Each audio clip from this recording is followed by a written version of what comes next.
Today, gagawa siya ng mansaf, ha. Kusina din namin today. Walang pakialam namin. Bawal pumasok sa teritoryo namin karang adlaw. Karne, ito na ang karne. Nakaready na siya, na ano na siya. Napalambot na siya konti. Tapos, iyan ang sabada. Sabada yogurt. Iyan ang yogurt. 1 kilo yogurt. Tapos, 2 sachet na ano.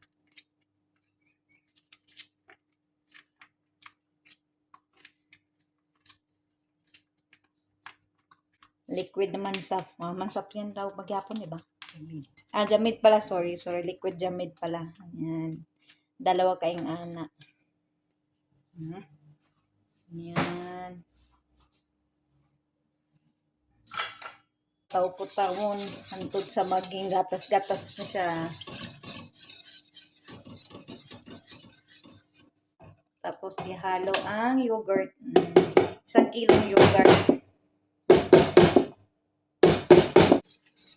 Yan, halo-haloin siya. Tapos yan, ghee. Ayan yung ghee. Isang kutsarang ghee yan siya. Ito yung ghee. Ayan, pure butter ghee. Ayan siya. Ayan yung ghee.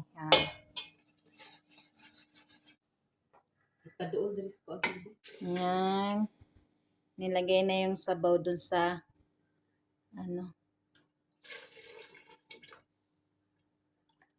Yan.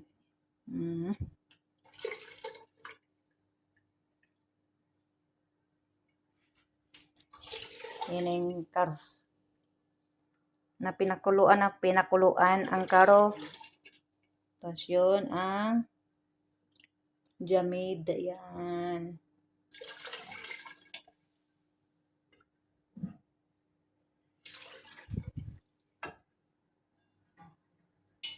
Kailangan halo-haloin mo yan para matunaw talaga yung jamid niya.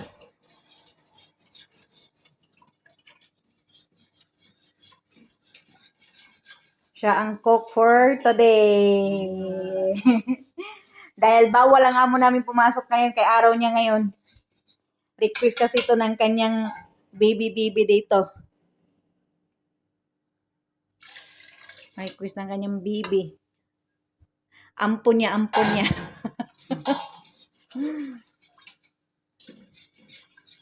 Yan, lamig kayong karne ng karof,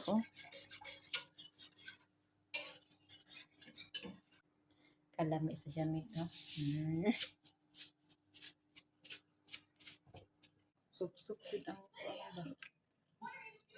Yan, ilagay na niya yung laham sa jamit.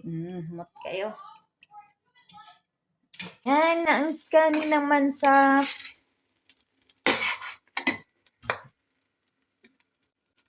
Yan. Ang mansaf. Oh! Agay, kahumot. Malag siya, inahanan ako dito. Lingkod. Wala pa nga ni.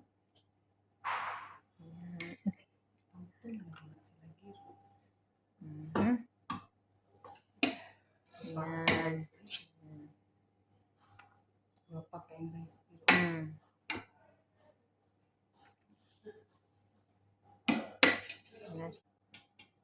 Yan, butang na ang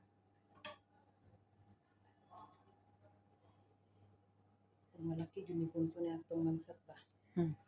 Wala pa man sa bunso. Yan na yung barkada. Naa. Bismillahirrahmanirrahim. Okay, kalamig sa sabaw. Lamig pagkaluto, kill, promise. Ayan.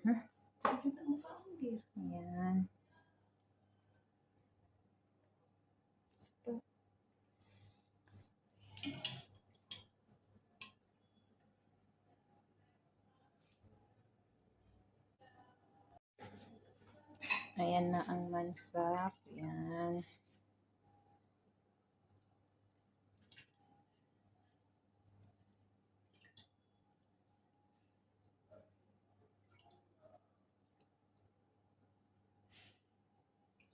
Salamat siguro.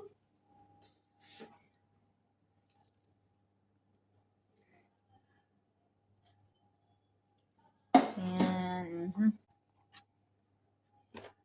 Sige na. Ayan na ang Jamid.